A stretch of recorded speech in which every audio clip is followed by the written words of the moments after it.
ایک تاجر نے سستی سی نیل پالش برآمد کر لی جو تھوڑی دیر کے بعد ہی اتر جاتی تھی۔ وہ مارکیٹ میں نہ چل سکی اور اس تاجر کا بہت نقصان ہو گیا۔ وہ پریشان حال مارا مارا پھر رہا تھا کہ کہیں اسے ابن رشد کا یہ قول سنائی دیا کہ اگر جاہلوں پر حکمرانی کرنا ہو تو ہر باطل پر مذہبی غلاف چڑھا دو۔ وہ بے حد خوش ہوا۔ اس نے فوراً اشتہار دیا کہ اللہ کے فضل و کرم سے ہم نے حلال نیل پالش منگوا لی ہے جو وضو کرتے وقت بآسانی اتاری جا سکتی ہے۔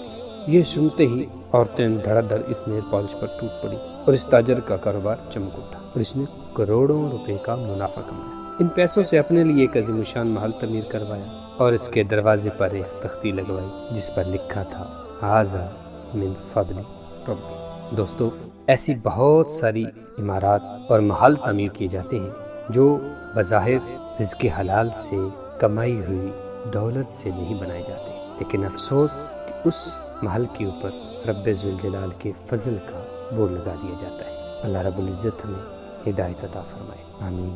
دوستو، اگر آپ اس چینل پر نئے ہیں تو اس چینل کو سبسکرائب کر دیجیے اور ساتھ لگے بیل آئیکن کو پریس کر دیجیے اور دوستوں کے ساتھ ایسے پیغامات ضرور شیئر کیجیے۔